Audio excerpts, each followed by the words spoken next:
Hello everyone, Stanley here. Welcome to Does It Work, the series where we take a look at a whole bunch of redstone contraptions, mob farms, crop farms, just general redstone things from Java editions of Minecraft, and we test them in Better Together. Today we're going to be looking at ilmango's amazing melon and pumpkin farm. This thing was released about a year ago and still has not been topped by anyone in the redstone community, and this thing is so good that it will crash your world. It has been shown to crash worlds many times on YouTube. It actually crashed and almost corrupted one of my worlds too. So you definitely got to be careful with it. It's also expandable. This is one segment. You can make it 9 by 18 or 18 by 18 or really whatever size you like.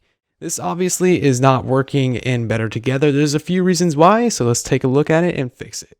Just want to make it clear that the reason why worlds crash and nearly corrupt sometimes is because of the amount of items that it produces. Overflows all the storage that you have, and then you have items sitting here. That is the only reason why. If you have adequate storage, which you won't because this thing is insane, then you will be fine. Okay, so we're going to start off where he left off with his tutorial. He didn't really do a tutorial with it, he just kind of showcased it, but you should end up with something like this. I just built a classic etho hopper clock and mono staple here because that's really all you need. I'm not sure how to build the hopper clock that he showed, and I'm pretty sure it would be broken anyway. I really do not understand how his hopper clock works, and I don't think anyone else does either. I don't know. It's strange. Okay, don't judge me. Anyway, so we're going to get rid of this mono staple here because it does not work. We're going to put in a simple dropper hopper mono staple. So a dropper going into a hopper right there, and then you're just going to throw any random item into there and get a comparator going out of there into a repeater, and that is your monostaple done. As you can see, that sends a pulse. Before we get done with the hopper clock area, I just want to say that there are 2 stacks of items in the hopper clock. Minecraft Pocket Edition is a little bit slow, so 2 stacks is normal. If you're on Java, then 40 items is normally about your sweet spot. You can add more or less depending on how often you want it to harvest. Okay, the last of the basic redstone down here is just running this redstone line into a powered rail and then just having a hopper minecart run underneath here. And then in the center there, he showed this in his video, he has a, there's a trap door right there, which the minecart goes down, dips, and that is because there's a water source above that trapdoor. So make sure you get that little dip right there. And that is your entire collection system. For every 9x9 of dirt that you have, or every segment of this farm that you have, I would suggest having 1 hopper minecart. So if you make 2 of these, have a hopper minecart for that half and a hopper minecart for that half. If you have 4, then have 4 minecarts. Pretty simple stuff. Okay, one of the last 2 things that we actually need to do this farm is optional, but I would highly suggest that, and that is to replace these top half slabs that are on the bottoms of these pistons here with trapdoors. That makes it so that you can actually walk around underneath here and easily service this farm if ever you need to, or just hang out underneath here because it is a pretty cool place. I mean, look at this. This just looks cool. And yeah, this is pretty easy to do as well. Just break the slabs and then place your trapdoor. If you think you've missed one, then you can just always go into third person and look around like this, and that makes it very easy to tell if you've missed one. And yeah, it just works and it looks nice as well.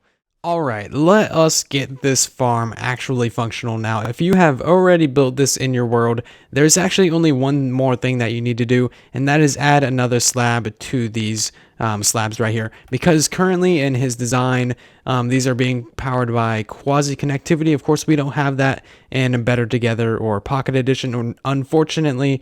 So yeah, you just have to put another slab here, making this a full block. But if you're building this like from scratch in your world, from the ground up, let me show you what you can do to improve this design a little bit more. So this is the last improvement that you can really do to ilmango's farm. That is just lowering the slabs in the redstone down by 1 block, because in Better Together you can put redstone dust and components on top of pistons, and they will not pop off when the pistons get powered and unpowered. So if we power this redstone over here, you can see that everything extends, breaking everything underneath it, and then when they all retract, they don't pop off the redstone like they would in Java. So here is the pattern for how you would do that.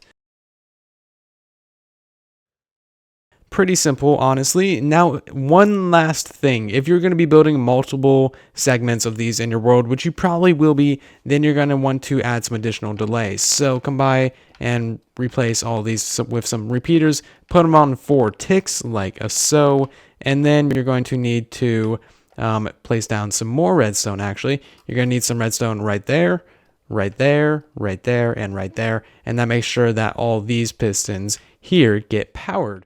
And that just makes it so that these pistons activate, and then a little bit later these pistons activate, which kind of staggers your lag instead of all of the pistons firing at once. Now, saying that, you may also want to put a repeater right here and put that on 4 ticks so that when you activate this stuff, your minecart fires a little bit later. And I forgot a redstone dust. Anyway, that is going to do it for this short little conversion video. Thank you, ilmango, for the amazing design. Of course, all credit goes to him. As always, link to his video in the description.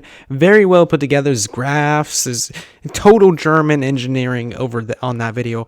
Totally geeking out on that video. Seriously, go watch it. Anyway, this series is going to be based on your guys' feedback, so give me suggestions for what to test in the next episode of Does It Work? Anyway, guys, that's going to do it for this one. Make sure you subscribe if you are new. Leave a like on the video so more people see it.